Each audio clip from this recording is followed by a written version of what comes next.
시장의 심장은 반도체에서 뛴다고 해도 과언이 아니죠. 삼성전자와 SK하이닉스의 랠리, 엔비디아와 인텔의 동맹, HBM 공급 논란까지 여러 가지 변수가 겹치면서 투자 전략이 사실은 좀 고민되는 시점이죠. 오늘은 이 반도체 지형도를 조금 더 깊게 들여다보겠습니다. 고영민 다올투자증권 연구원 모셨습니다. 연구원님 어서 오십시오. 네. 안녕하세요. 네, 오늘 레포트 올리시고 또 출연도 하시고 딱 시의적절하게 나오신 것 같습니다. 네. 최근 삼성전자하고 SK하이닉스의 랠리가 굉장히 무섭죠. 네. 주가의 위치가 어느 정도까지 왔을까? 목까지 차오른 것일까? 아니면 시작 단계인 무릎일까? 사실 의견이 분분한데 어떻게 보고 계세요?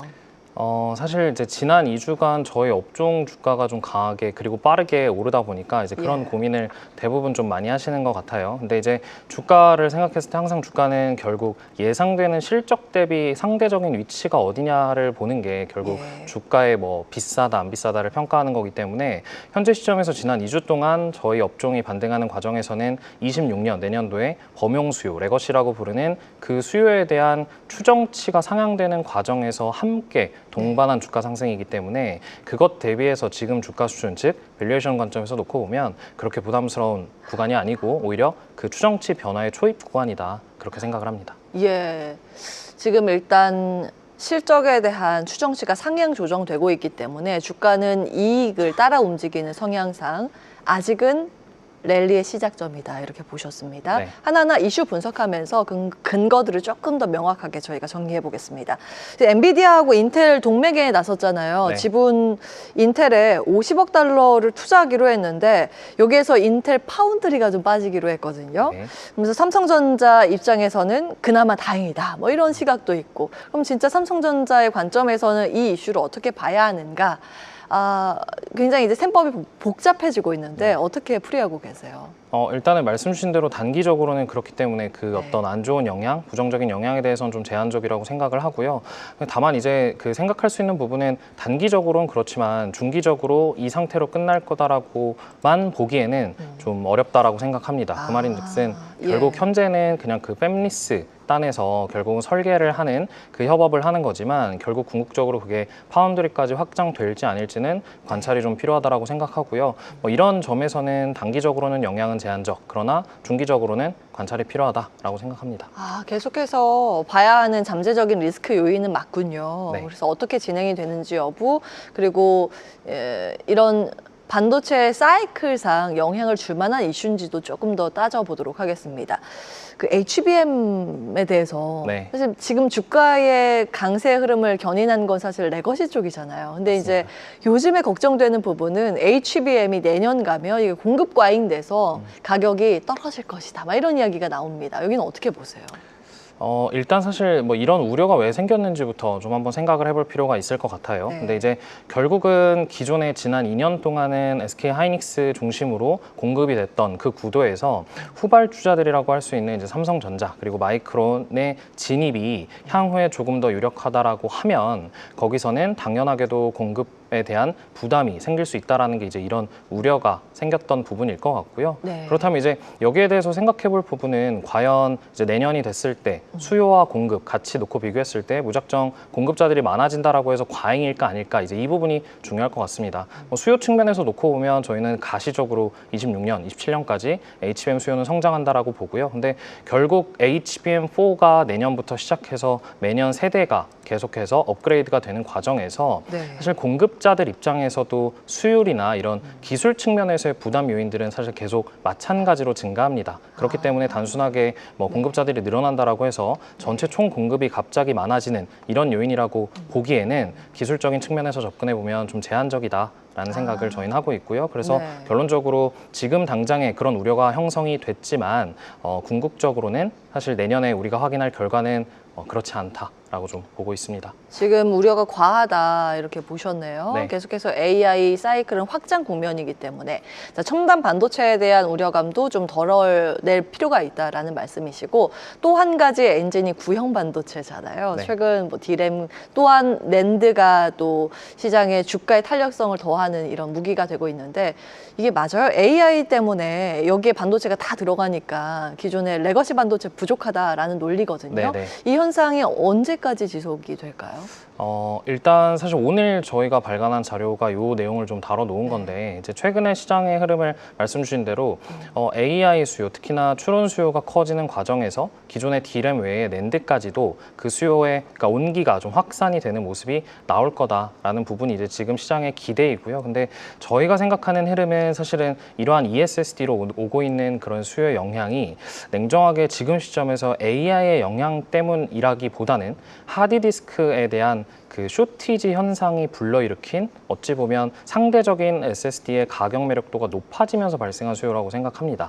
이걸 이 각도로 보게 되면 결국은 향후에 그 HDD에 대한 뭐 공급 증가 혹은 가격 매력도가 다시 SSD보다 높아지는 현상이 발생할 때가 결국 지금의 이제 이런 분위기가 다시 한번 좀 변곡점을 맞이할 수 있는 시점이 되겠다라고 생각하고요. 그래서 사실 물론 AI 때문에 그런 효과가 불러일으킨 건 맞지만 중기적으로 그런 구조적인 성장 포인트 외에 단기적으로 저희의 생각은 결국은 이제 HDD의 업체들의 향후 이제 공급 증가 이 부분이 조금 키포인트가 되겠다라고 생각합니다. 그러면 사이클상 정말 이 첨단이나 구형 반도체 양쪽 모두 괜찮은 상황이네요. 네, 그래서 이제 방금 말씀드린 거에 조금 더 부연을 하자면 예. 사실은 그러면 이제 여기서 봐야 될 부분은 하드디스크가 과연 빠르게 공급이 늘어나면서 맞아요. 다시 가격이 떨어지고 그래서 SSD의 가격 매력도가 상대적으로 떨어지는지가 이제 중요한데 사실 결론적으로 말씀드리면 하드디스크 업체들의 증설이 단기간에 대규모로 나오기는 그 제약사항이 너무 많습니다.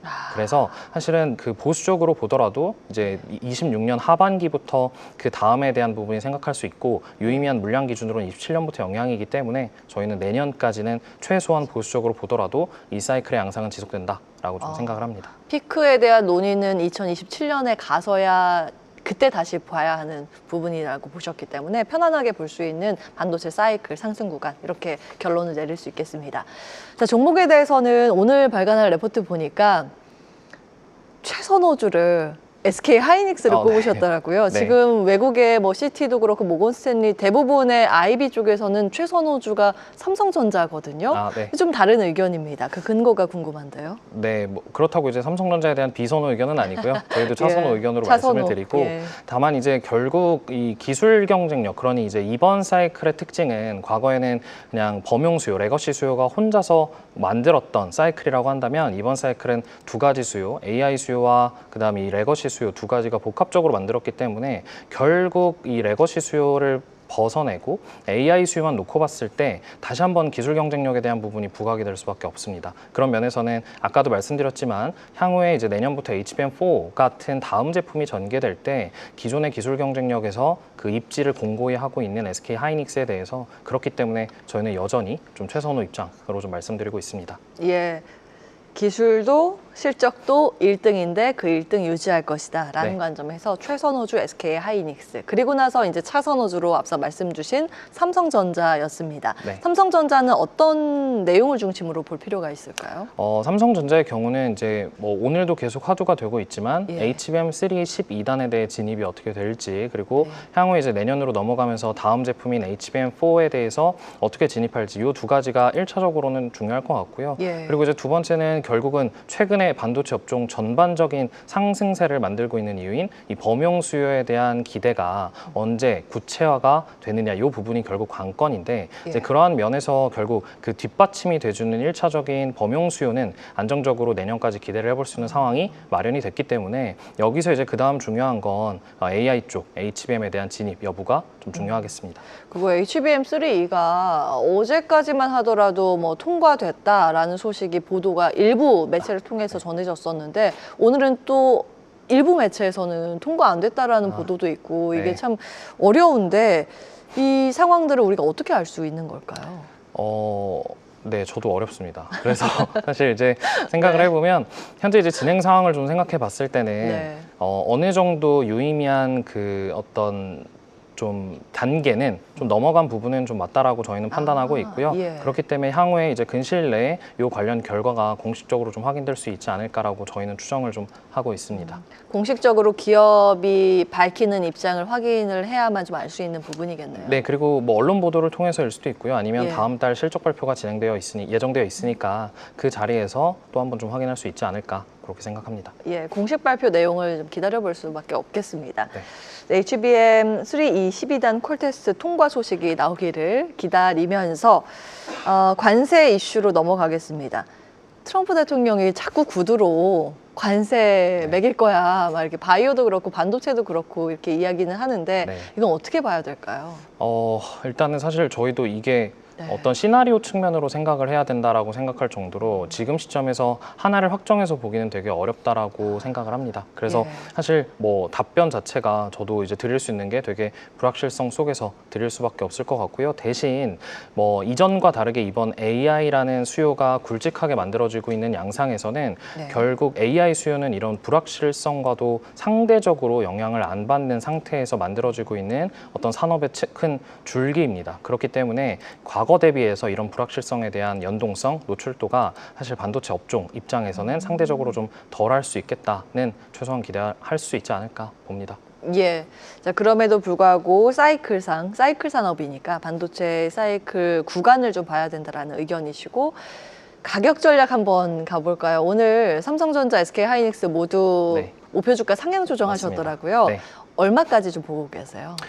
일단 사실 저희의 뭐 이 목표 주가, 적정 주가에 대한 산정 기준을 네. 생각해 보면 내년 실적에 대한 부분과 그 다음에 이제 줄 수 있는 적정 밸류에이션이 어느 정도일까를 좀 적용한 건데, 내년 26년 실적 기준으로 봤을 때 여전히 앞서서 말씀드렸듯 사실 추정치 그리고 컨센서스가 계속해서 상향될 수 있는 초입입니다. 예. 그 이유는 이제 막 이 범용 수요도 회복세에 들어갔다라는 걸 조금씩 확인하고 있는 구간이기 때문에 그 점에서 놓고 보면 26년 이 EPS에 대한 상향 조정, BPS의 상향 조정 이 부분이 일단 1차적으로 좀 있었고요. 거기에 타겟할 수 있는 멀티플 수준이 SK하이닉스의 경우는 작년 7월에 형성됐던 고점 수준을 저희는 그대로 좀 바라봅니다. 그 말인즉슨 AI 산업 속에서 가장 구조적으로 성장할 수 있는 업체라는 평가를 받았을 때 받는 그 멀티플을 저희는 적용한 거고요. 그 기준으로 하이닉스는 43만 원 제시드리고 있고 삼성전자는 10만 원 의견으로 제시드리고 있습니다. 삼성전자 10만 원, 하이닉스 최선호주인 SK하이닉스는 43만 원까지 네. 제시를 해주셨습니다. 오늘 현재 주가는 35만 원대 지나가고 있습니다. 여기에다가 이번에 이제 소부장까지 커버를 하셨더라고요. 네. 소부장 전력으로 VM과 STI를 선호하신다고 작성을 하셨는데 투자 포인트 좀 간략하게 정리해 주십시오. 네, 일단 사실 저희가 굵직하게 구조적으로 보는 가장 편안한 포인트는 하이닉스, SK하이닉스의 HBM으로 인한 좀 확정적이고 가시적인 어떤 실적, 거기에 뒷받침한 투자 동향을 좀 1차적으로 생각하는 거고요. 그렇기 때문에 전공정에 대한 투자 그리고 내후년까지 공간을 만들기 위한 인프라 투자 이 두 가지가 궁극적으로 구조적으로 좀 만들어질 수 있는 포인트라고 봅니다. 그런 면에서 하이닉스 퓨어 체인이라고 부를 수 있을 정도로 SK하이닉스 매출 의존도가 높은 VM에 대한 이 전공정 주로서 저희는 선호하는 거고요. STI에 대해서는 향후 2년 뒤 용인 클러스터와 같은 대형 팹 인프라 투자가 계속 이어지는 가운데 가장 좀 실적 모멘텀이 부각될 수 있겠다라는 게 투자 포인트로 좀 말씀드릴 수 있을 것 같습니다. 예, 삼성전자 밸류체인에 더 주목을 하셨습니다. VM은 신고가 영역에 진입을 했고 STI는 전고점 테스트에 들어가 있습니다. 두 종목 차트 보시면서 대응 전략 세우실 때 도움 받으시면 되겠습니다. 고영민 다울투자증권 연구원과 함께했습니다. 오늘 말씀 고맙습니다. 네, 감사합니다.